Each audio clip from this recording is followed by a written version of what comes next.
Hi, this is Randy Wyckoff, the Dean of Public Health at East Tennessee State University, and it's my very real pleasure to welcome you to the first Leading Voices in Public Health lecture for 2025.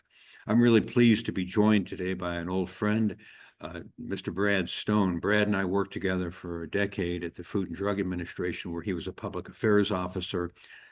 He then moved on to Substance Abuse and Mental Health Services Administration, where he served another 10 years. And then he retired. And then over the last couple of years, I've been seeing really interesting and engaging videos that he's put together about the history of the Civil War and how it affected modern medicine, public health, and nursing. And that's the topic for today. So I'm really thrilled to be joined by Mr. Brad Stone. So please put your hands together and give him a warm welcome.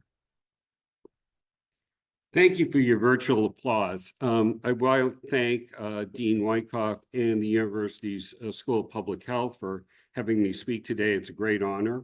I know some of you might be thinking, oh, is this just going to be another boring history lecture?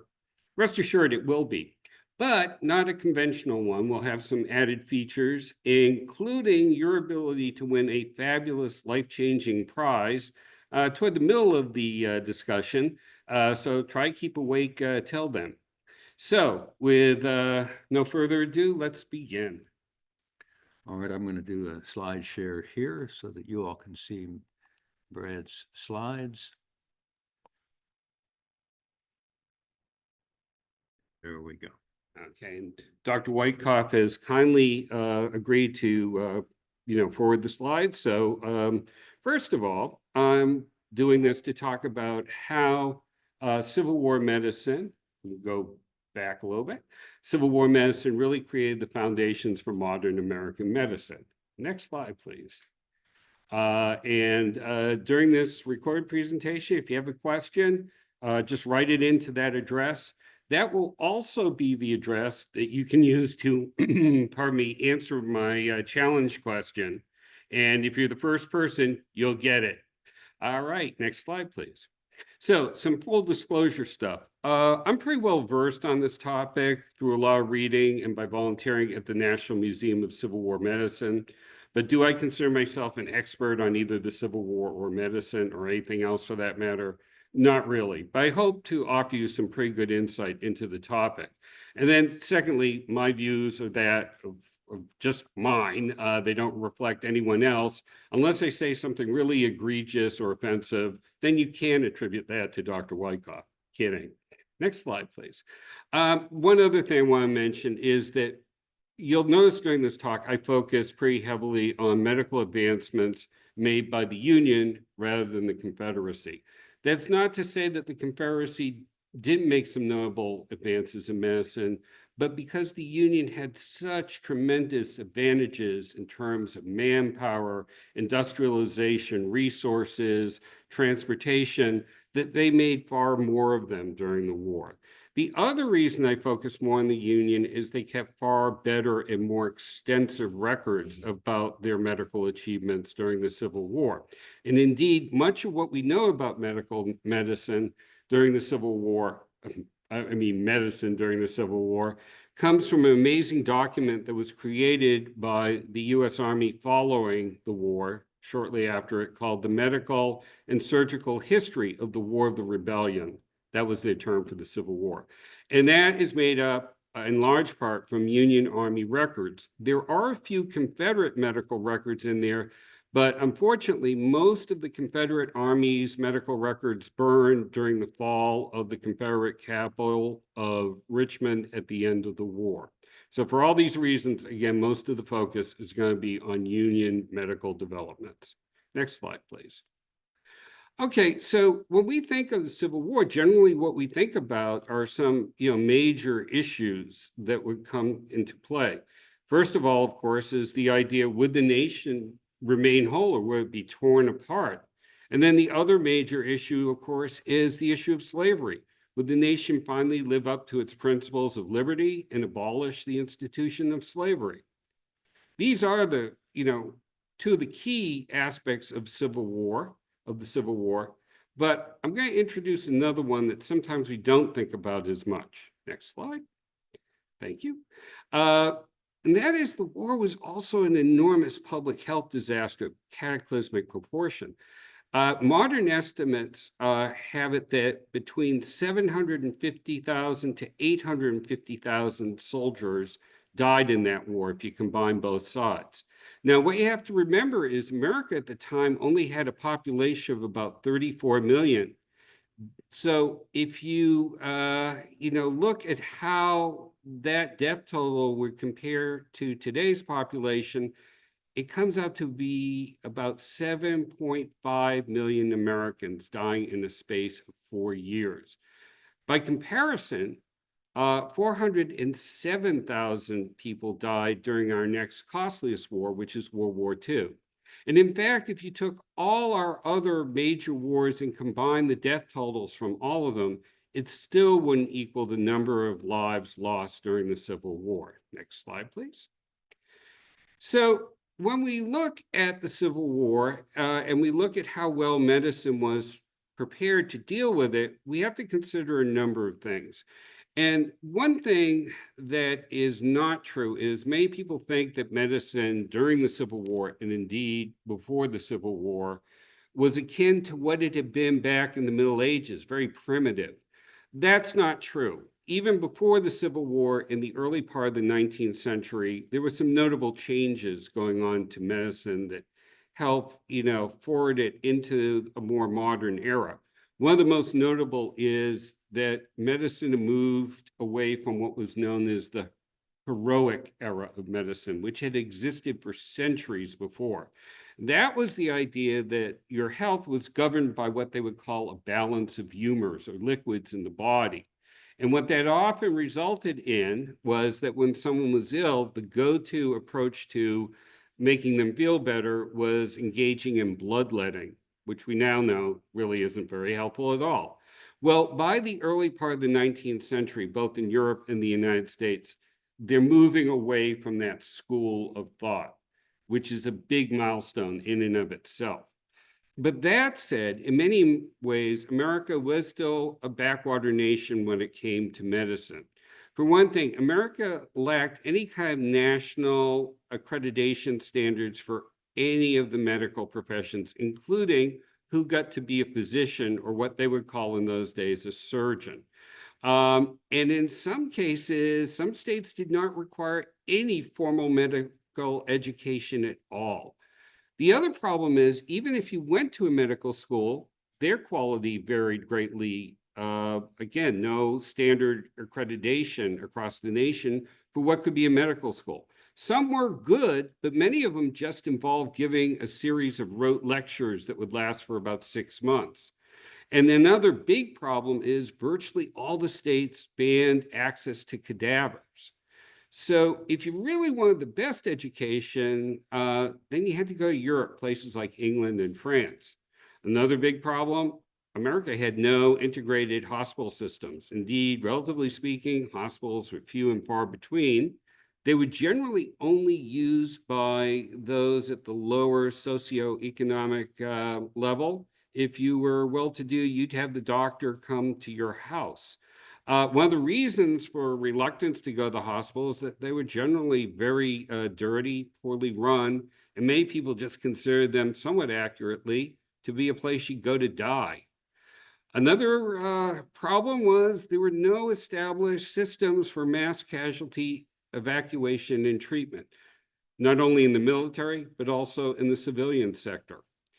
And there was very little understanding on both sides as to what it took to properly clothe, shelter, feed, and maintain the health of a large army in the field. And in addition to all those, there were a lot of existing scientific, cultural, and political orthodoxies and perspectives that really imposed barriers on any progress in health before the Civil War. Next slide, please. Another major factor is that both sides were kind of in denial about what a civil war would really mean.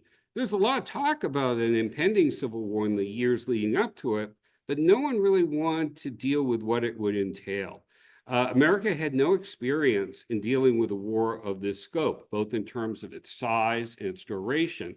And there was a lot of hubris on both sides. Both the North and the South thought they were going to win the war very quickly and with very few casualties.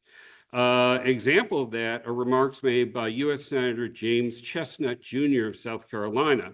After the war, he would join the Confederacy, but before the war, he, said, "A lady's thimble will hold all the blood that will be shed." And he went on to say he'd be willing to drink all that might be spilled. Well, when the war begins, next slide, please. That notion of an easy, bloodless war is quickly shown to be totally false. The first major battle of the Civil War is the Battle of Bull Run in the summer of 1861. It's fought about 25 miles from the nation's capital, Washington, D.C. It was a military disaster. But what's worse is at the end of that one day of battle, there are 1,500 Union casualties, many of whom are left on the battlefield for days without any treatment. Not one soldier made it back to Washington, D.C. for help on a Union ambulance because the Union ambulance system was totally dysfunctional.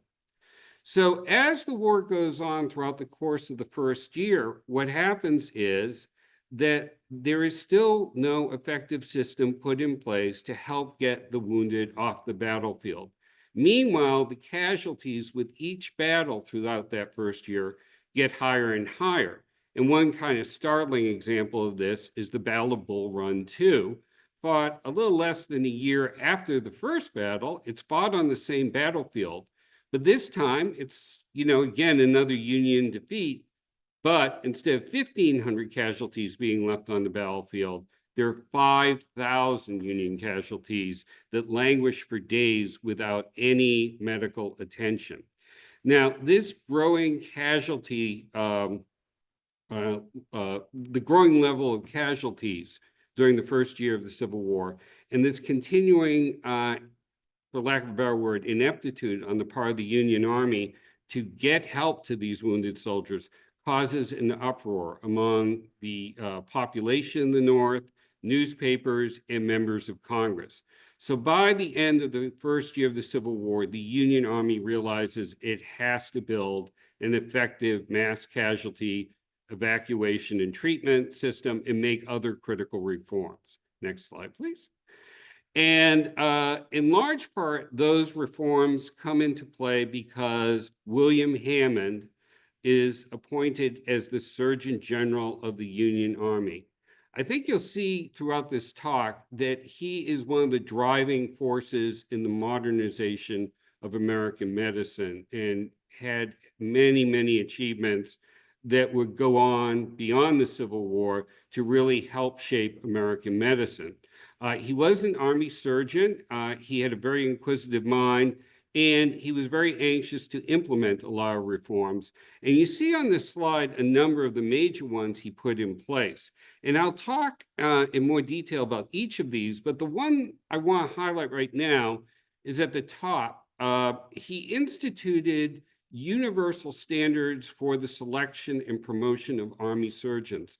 This is the first time there is a large national system for determining who is fit to be a doctor.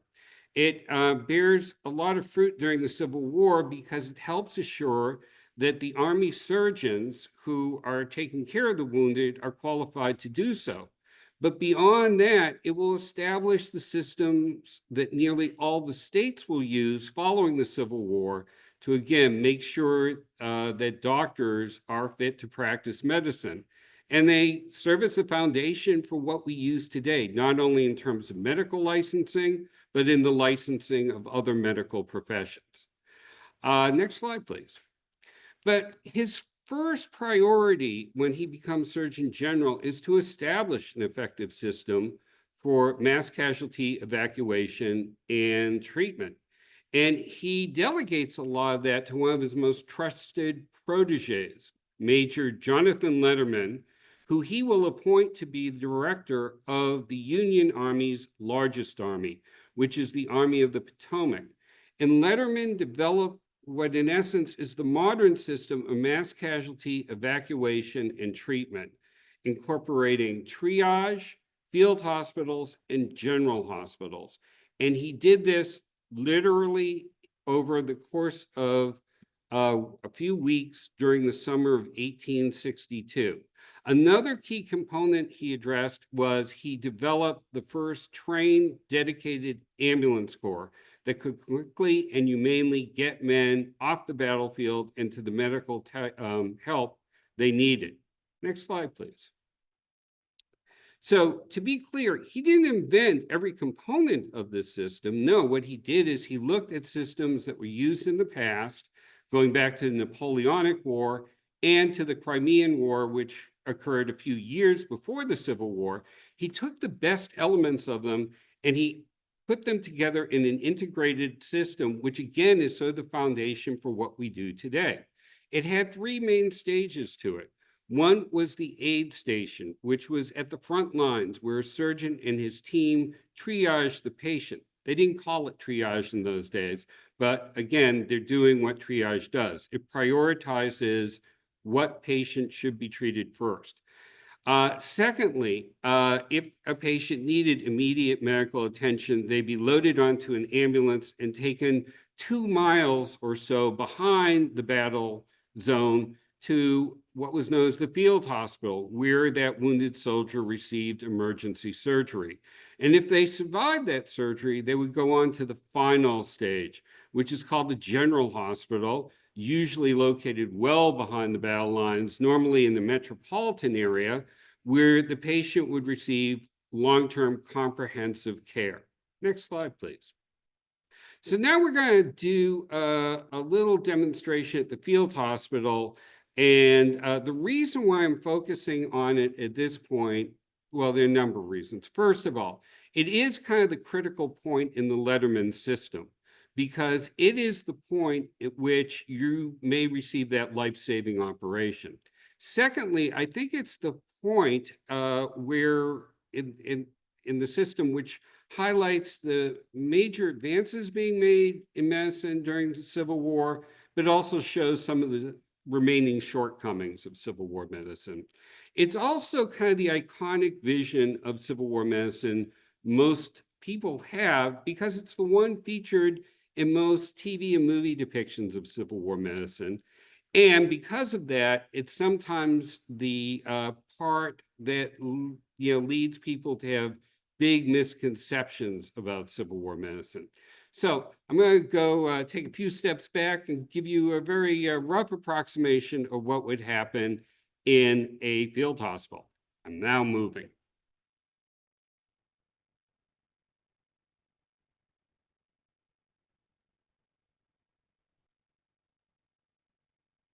Okay, so here I am at the field hospital. Now, here's one thing that most people think about because of TV and movie depictions. If a patient is put on my operating table, and as you can probably see here, he has a pretty noticeable wound in the form of a piece of shrapnel embedded in his arm. Now, my job is, again, to try to assess how badly he's wounded and, try to stabilize his condition rather. So again, if you see TV and movie depictions of Civil War medicine, the patient's put on the table. I look at this pretty bad wound, and what I'm immediately going to do is pick up one of these, a capital or bone saw, and I'm going to start immediately amputating the arm. He will be screaming and writhing in pain. Men will be holding him down. We will tell him to either bite the bullet, bite a strap of leather, or if he's lucky, there'll be a bottle of whiskey we can pour down his throat to help ease the horrible pain. Now, these depictions are very moving, they're very graphic. There's only one problem. They're pretty much totally false. That did not happen during the Civil War. Indeed, virtually all operations were done with the patient anesthetized and not feeling any pain whatsoever. They had two principal drugs that could do it, chloroform and ether. They're both effective, and they have been around for decades before the Civil War. But this myth of these crude, barbaric operations persists on a widespread basis today, and strangely enough, even sucks in some very renowned historians of our time.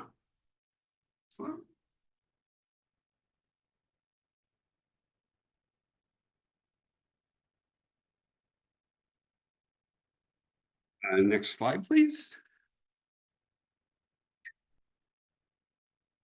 Hold on, some technical difficulties, but we'll get there. Let's see.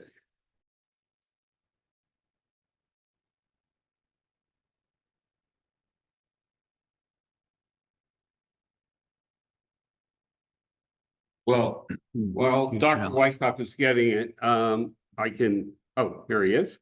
That's me. Okay, I'll talk a little bit more about it. So one of the great historians of our time is Ron Chernow.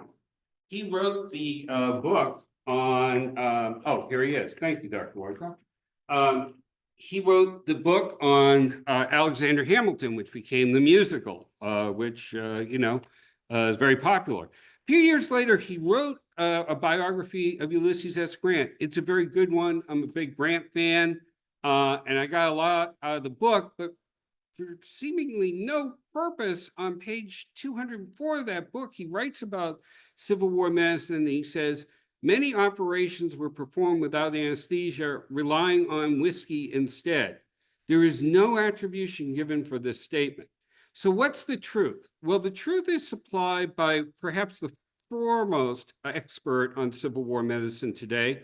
Her name is Dr. Shauna Devine. I've had the pleasure of meeting her a couple of times, and I read her excellent book, which is called Learning from the Wounded. And as you can see below, she makes it very clear that Union Army records show that of the more than 80,000 operations they performed, only 254 were done without any kind of anesthetic. So if you leave this lecture without anything else, please understand that these notions that surgery was done in this barbaric manner are just not true, no matter what the source. Civil War surgery, in many ways, was quite advanced, as I'll go on to show. Next slide, please. Or actually, I'm going to go back.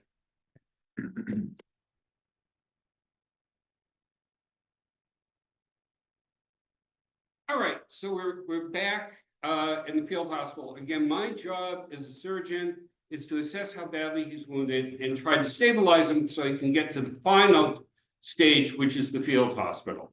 So you seem to me, even though I'm not seeing you in person, to be some extraordinarily bright people. So you probably guessed he's not my first patient in the field hospital. Now, what I see here is a wound consisting of a piece of shrapnel deeply embedded in his arm. So in those days, how did you determine how badly someone was wounded? They didn't have x-rays or any kind of fancy diagnostic equipment. Well, basically, you had to probe the wound. Now, a surgeon did have instruments, things like this, that they could use to help do that. But during a major battle, you may only have a few moments to really figure out how badly he's wounded. So very often a surgeon is just going to use his hands, his fingers. Now, maybe you're saying, well, you can't do that? It sounds horrible. Now, rest assured, I'm going to give this a thorough Civil War cleaning. So please pay close attention. Here goes. Okay, they're clean. So again, rather than take forceps with something like this, I'm just going to go and pull a piece of shrapnel out. And then I'm going to examine the patient by sticking my finger in, feeling around, looking around. Now, if I see the following things, I know what I'm going to have to do. If the bone is badly shattered into many pieces, and or let's say the damage done to the artery and veins is beyond my ability to repair them, or if there's so much shrapnel in there I can't get it out, or if there's so little arm left, there's nothing for me to work with, well, then I will have to amputate. And that's the thing that TV and movie depictions sort of get right. There are a lot of amputations done during the Civil War. And in fact, it's the most common outcome of many Civil War operations. That said, it gives rise to another misperception about Civil War medicine. The doctors were butchers, bad doctors, just eager for no apparent reason to do amputations. That's totally false. The thing you have to remember about the Civil War is it was fought fully 75 years before the advent of modern antibiotics. So they learned pretty early on that under the conditions I just mentioned, unless you remove the affected body part, the patient will die from gangrene or sepsis. So they became very good at doing amputations and doing them very quickly, on average in 14 minutes or less. And in the vast majority of cases, they saved the patient's life. And I've talked to a lot of modern trauma surgeons and nurses, and they are amazed at how similar the techniques that they used back then are to what we use today. So far from being butchers, they are very skilled surgeons. And again, they literally saved tens of thousands of lives through these amputations. So I painted a pretty, I think, uplifting view of what's occurring in these field hospitals during the Civil War. But here comes my challenge question. Do you notice anything not going on that you would really like to have happen if someone was about to do surgery on you? So again, send in your answer to that question. The first one that we receive will win the fabulous prize. And you might be saying, what is that fabulous prize? Well, I'm pleased to unveil it. It's this beautiful inspirational poster featuring Dr. Wyckoff. And as you can see, it says, "Strive to achieve my greatness." And I'm sure once you receive this, it will be great. And by the way, Dr. Wyckoff has kindly consented to personally autograph this for only an additional $5. So good luck. All right. So back to the question about what I hope you answered, which is nothing is being done here in terms of cleaning or sterilization. Why? Well, although I talked about the number of ways that Civil War medicine is surprisingly advanced, it's not considered to be in the modern era of medicine for one big reason, and that is it's the last major war where they don't understand germ theory. Ironically, germ theory, the understanding that germs cause the transmission of disease, will start to happen a few months after the Civil War, when famed surgeon Joseph Lister will make that connection. But during the Civil War, they have no idea that germs cause the transmission of disease, and therefore they don't take any measures to protect it or prevent it. So we have kind of a paradoxical situation in the field hospital, and that is, in many, many ways, what's going on here is really, advanced medicine, but it's occurring in an atmosphere, an environment that can cause a lot of, infection, not only for the patient, but for the surgeon and the staff. Now, despite some of the shortcomings of Civil War medicine, and particularly the field hospital, it's nonetheless a dramatic advance in terms of the treatment of these wounded soldiers. In fact, during the first year of the Civil War, about 25% of all wounded men died from their wound. But after the implementation of the Letterman system and some other reforms later on in the war, that mortality rate dropped dramatically to about half, to about 12 to 13%. So again, amazing accomplishment. But don't take my word for it. Next slide, please.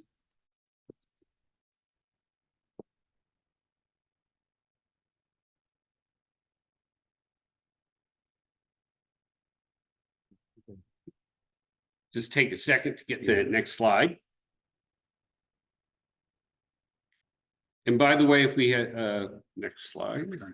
Okay.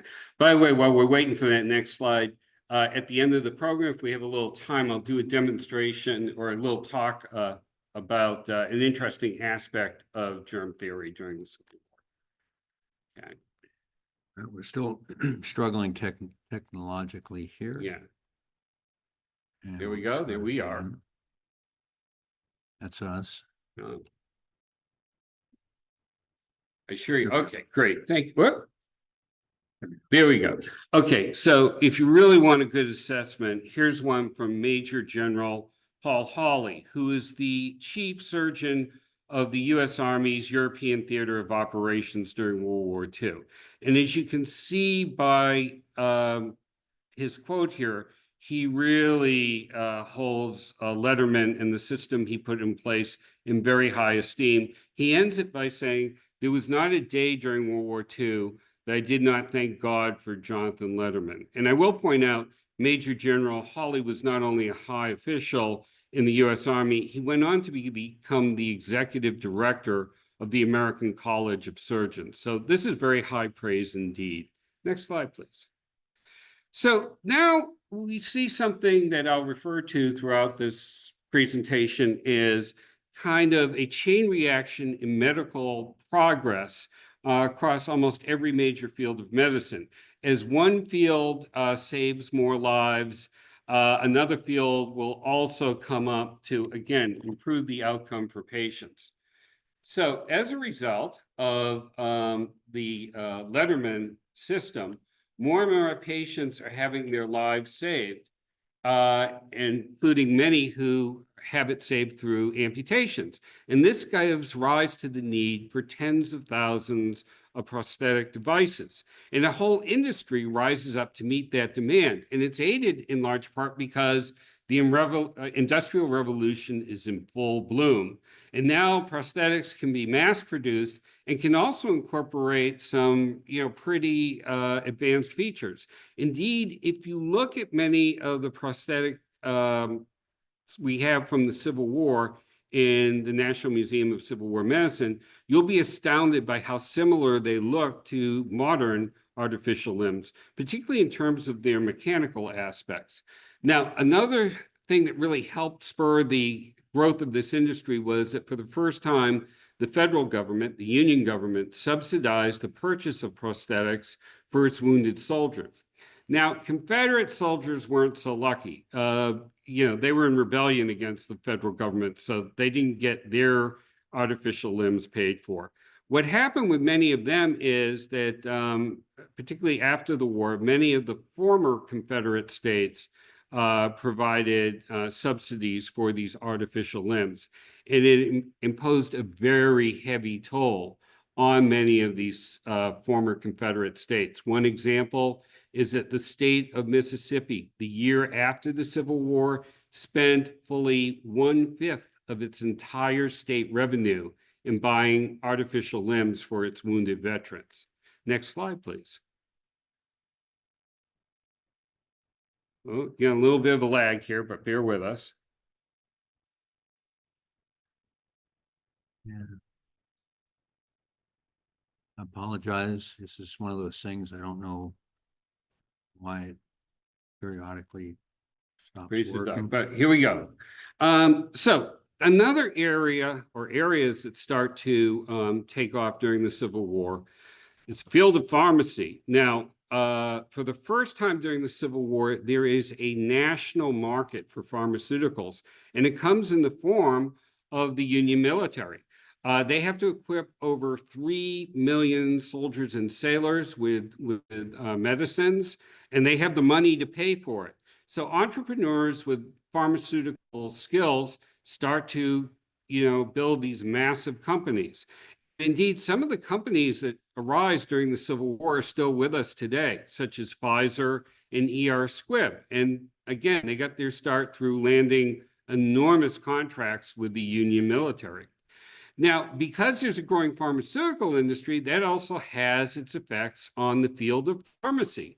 And now a lot of pharmacists are being employed by the Union Army to become what are called medical purveyors. They're responsible for making sure the quality of the products that are being bought by the Union Army and Navy. And in addition to that, the Union Army is also directly hiring a lot of pharmacists to serve in their own pharmaceutical production laboratories. And these pharmacists help in the manufacturing quality control processes in those factories. Next slide, please. But of course, one of the major fields or institutions that has to respond to this growing number of surviving veterans or soldiers is hospitals. As I mentioned before, hospitals in the United States before the war are sorely lacking. And to just focus in on the Army, the entire United States Army, the year before the Civil War, had only one dedicated hospital, and that only had a 40-bed capacity. By the end of the Civil War, 4 years later, if you combine the number of hospitals being run by the Union Army and the Confederate Army, they have a combined total of over 400,000 hospital beds. That, is an incredible accomplishment. So for the first time, by the end of the Civil War, America really does have effective hospital systems. Next slide, please. And who's the prime architect of that? Well, it's not an American. It's actually Florence Nightingale, the famed nurse. She really gained a very large reputation for herself for the groundbreaking work she did in the Crimean War, in helping to drastically reduce the mortality rate that was occurring in British military hospitals in the Crimean theater of war. Her innovations were very successful, but what really helped give them more impact was she was one of the first people to really master the growing field of statistics. She could prove that the reforms that she made really helped in producing dramatic results. And as a result of that, she's really seen as one of the most influential figures in terms of hospital design and management. Now, one of the things that she promoted was one of the prevailing views of medicine at the time. It was called miasma theory. The idea behind miasma theory is that disease could be spread by bad air or noxious fumes that came from places like swamps, crowded cities, or sewers. Today, we know that's not the case, but it seemed perfectly rational back then, because if you looked at where disease clusters occurred, it very often was near those types of places, which also emitted very noxious fumes. So the theory was not right, but it did have some upsides to it from our perspective, because what it said is that the best way to prevent or at least counteract miasma was to expose people to fresh, clean environments that promoted healthy air. And the way you do that is by keeping things very clean and very sanitary. So both her ideas about hospitals and how to maintain them in terms of sanitation would be very influential for both the Union and Confederate medical authorities. Next slide, please. Oh, pardon me. Can we go back 2 slides?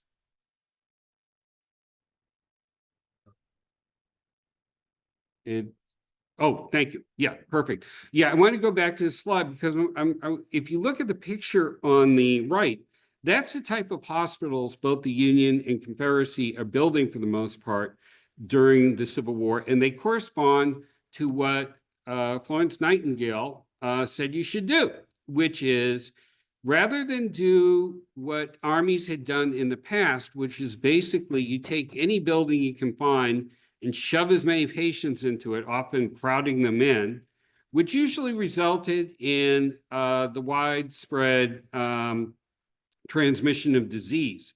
Well, now they're taking a different approach, and you can see in this Pavilion Hospital, each of these little buildings is its own separate ward, and it only contains 40 to 60 patients. They don't crowd them in, and they're separated from each other in part to help prevent the spread of disease throughout the hospital. Next slide, please. And next slide, please. But that's not the only thing going on in these Pavilion hospitals, and you can learn about their other features by looking at the interior of each of these wards. And here's a picture of one. So what you see is the men's beds are separated a good distance from each other. There are big windows to let in lots of fresh air and sunshine, and the ward itself is very open and airy. You'll even see that they go to the bother of hanging these evergreen boughs from the ceiling. That's not being done because it's the holiday season. That's being done year round so that, these boughs can give off a nice, fresh smell. But the main thing they're doing in here is they're keeping things very clean. The wounded are being bathed on a regular basis. Their clothes are washed. Their bedding is washed. Waste matter is taken care of very quickly and efficiently. Everything is about maintaining high levels of hygiene in these hospitals. So let's get back to miasma theory. Miasma theory is not correct, as we know today, but the things it calls for, they're being done in this hospital, correspond very well in terms of germ theory. So even though it's the wrong theory they're working under, they're doing a lot of the right things. And that makes American hospitals on both sides far, far healthier than they had ever been before. And that's reflected in the fact that with these new pavilion hospitals, on average, the mortality rate is less than 8%. Next slide, please. Now, this is an enormous achievement. It's recognized by many at the time, including a very famous Union nurse by the name of Walt Whitman, who we know is a great writer and poet. As you can see in this quote, he's basically saying that the Union government's ability to put these hospitals in place is one of the highest accomplishments during the war. And again, his view is widely shared. And again, I will make the point that this was not only done by the Union, but by the Confederacy as well. Next slide, please. So the revolution in hospital systems in turn spurred a revolution in the field of nursing. You can build these wonderful pavilion-style hospitals, and you can have these aspirations of keeping them very clean, but you need a workforce that can really do it. And going into the Civil War, there's a big problem. More and more men have to go to the front lines. They're not available to become nurses. Now, up until the Civil War, it was not permitted for women to serve as nurses in military hospitals. In fact, we're talking about the Victorian era here, and it was frowned upon for women to do anything in the field of medicine. But the necessities of the Civil War quickly break down those barriers. And very early on in the war, women are not only encouraged to become nurses, they're actually actively recruited to do so. Next slide, please. Indeed, the Union, again, very early on in the war, the summer of the first year of the Civil War, will appoint Dorothy Dix to be the first superintendent of Army nurses. And her background was that before the war, she was a very strong advocate for the rights of the mentally ill. She gained a lot of esteem and very prominent connections because of that effort. And this is a truly milestone moment in American medicine, because for the first time, they're not only recruiting women for the field of nursing, it's really the first time that women are recruited for any medically related activity. So Dorothea Dix, through her perseverance, is by the end of her tenure able to recruit a force of over 3,000 women. But that only represents a small part of the number of women who will eventually serve as military nurses for the Union, which is about 21,000, and the Confederacy, which is about the same number. Now, at the beginning of this recruitment effort, nurses were, particularly in the Union, the attempt was to only recruit nurses from the higher levels of society. But as the needs of the war went on, by the end of the war, women from all backgrounds are serving as nurses in both the Union and the Confederate military hospitals. Next slide, please. And among the more noteworthy ones were people like Clara Barton, who would go on to be one of the founders of the American Red Cross, Harriet Tubman, who we know, of course, for her efforts to free enslaved people, and Louisa May Alcott, who would go on to become a great writer. Women, by the end of the war, are not only seen as excellent nurses, but many of them will go on to become hospital administrators. And that's true in the case of Clara Barton and Harriet Tubman. Overall, their service really transformed nursing into a very skilled, woman-dominated field that becomes very highly respected as a key element of a healthcare system. Next slide, please. So I've talked about a number of amazing accomplishments that were put in place, particularly to deal with the battlefield wounded, but they don't really deal with the major killer of the Civil War. Next slide.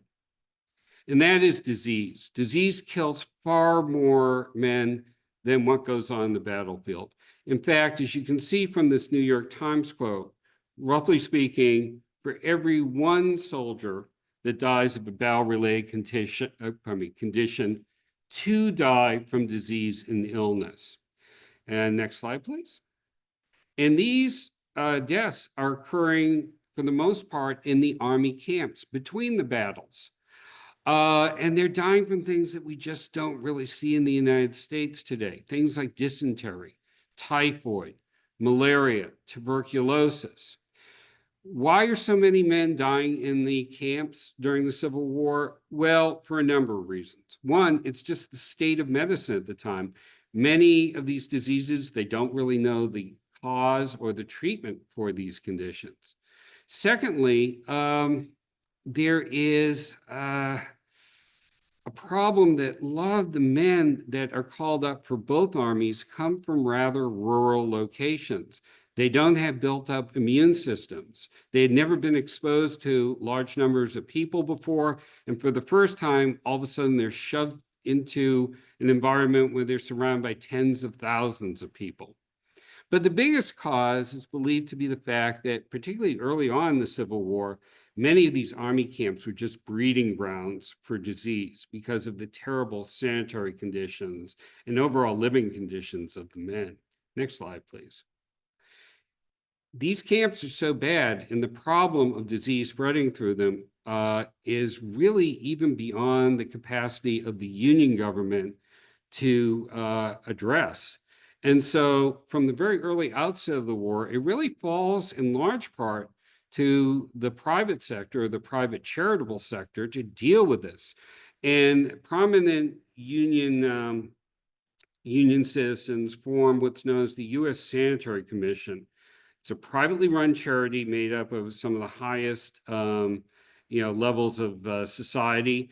And they're able to raise massive amounts of money for badly needed medical supplies for the Union Army. And they also have the wherewithal to figure out ways to get this material where it's needed, both in terms of hospitals and to the front lines. Now, one of the interesting aspects of the U.S. Sanitary Commission, in some ways, it's like the first inspection service in the United States, National Inspection Service. Its agents go into the camps and the hospitals and really check out on how well they're doing in terms of their hygiene and sanitation. And they will report their results to top Army brass and to Congress. So in many ways, they're setting the model for other regulatory bodies that will come later, such as the U.S. Food and Drug Administration and the U.S. Department of Agriculture.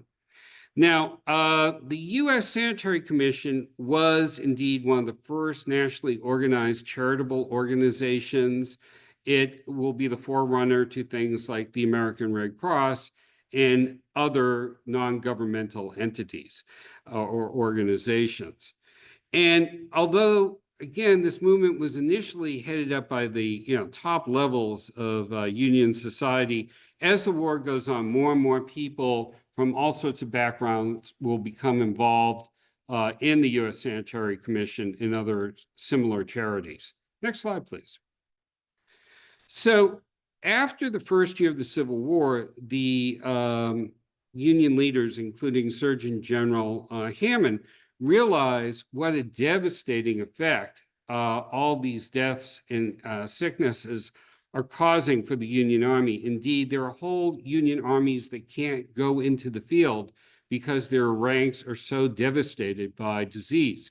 So they make it a priority to try to improve the conditions in these army camps.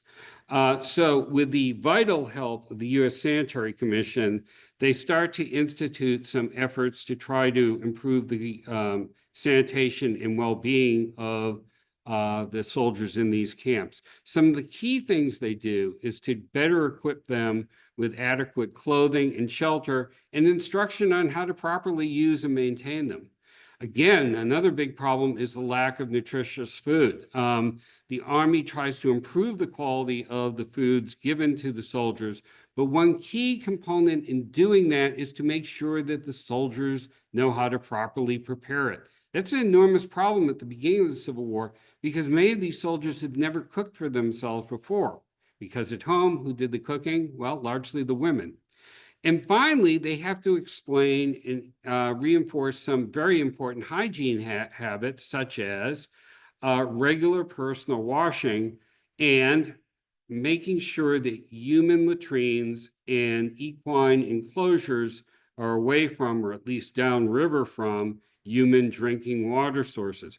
Big problem at the beginning of the Civil War. Many men will become sick. Many of them will die because they're drinking from water that's downriver from where other men or animals are defecating. Next slide, please. So I'm grateful to be speaking to the School of Public Health, or for the School of Public Health, because these public health measures made a tremendous difference. Example, when Major Letterman became the medical director of the Army of the Potomac back in the summer of 1862, about 40% of that army was unfit for duty because of the illnesses sweeping through the camps. And again, a large percentage of these men would go on to, die. But after these reforms that I just talked about were instituted, the following summer, that rate was down to just 9%. So the ongoing work done by the Union Army and groups by the U.S. Sanitary Commission in instituting just these basic public health measures, many experts believe was probably the most important and life-saving work done during the Civil War. Next slide, please. Now, before I conclude, I just want to go over some of the other notable achievements Surgeon General Hammond implemented and their lasting effect. Hammond came into the war believing it was not only an enormous challenge, but it was also a tremendous opportunity to gather and disseminate medical knowledge that could be used to really raise the healing arts on all fronts. And one of the most important things he did is establish the Army Medical Museum, which we would call a research institute. And what they did is they asked that surgeons in the field provide them with interesting cases, specimens, anything they came across. This research institute would examine them. And if they found something really notable, they would publish their findings and disseminate it to all the surgeons throughout the Union Army. This created some very notable effects during the war. It led to a dramatic decrease in deaths from a horrible disease called hospital gangrene. But its long-term effects were even greater. For one thing, the work of the Army Medical Museum caught a lot of attention from the U.S. public, and it really changed their attitudes toward medical research, particularly in terms of using body parts. They now saw that as a very important way of advancing medicine. And indeed, following the Civil War, many of the restrictions that were placed in the states about using body parts were lifted. And for the first time, medical schools following the Civil War could get access to cadavers. The other thing is that this is really the first large-scale national research institute of its time, and it would pave the way for future ones, such as the Food and Drug Administration, the National Institutes of Health, and the U.S. Centers for Disease Control and Prevention. Next slide, please. And the Army Medical Museum still exists today. It's now called the National Museum of Health and Medicine, and it remains a vast repository of military medicine that covers the entire history of our nation. The other thing that occurred in the Surgeon General's office during the Civil War is they vastly expanded their library. That library today is known as the U.S. National Library of Medicine, which is the world's largest medical library. And then there's also the Uniformed Services University of the Health Sciences, which is the military's academy for the health professions. That incorporates a lot of Civil War medicine history in its curriculum. And in fact, each year, students from all of its disciplines visit the Antietam battlefield to learn how the lessons of the Civil War apply to medicine today. Next slide, please. So I painted a pretty good picture of what happened during the Civil War as a result of standardizing things at the national level, creating new institutions at the national level, and making the case that they help really, aid the progress in medicine that occurred during and after the war. That's all true, but a few cautionary notes.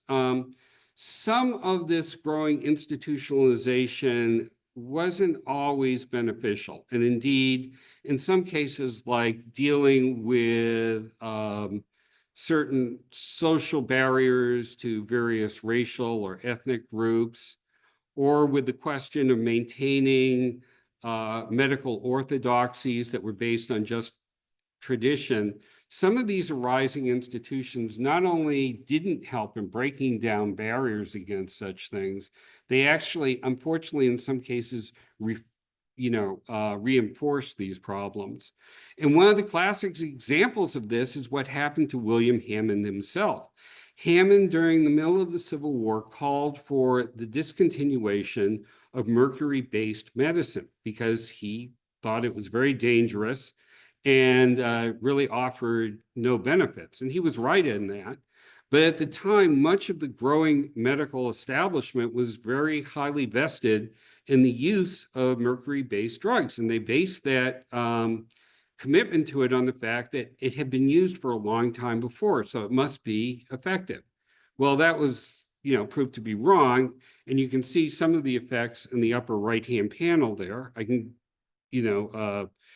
assure you that in many cases it caused horrible damage. But nonetheless, groups like the American Medical Association viciously attacked Hammond for his decision.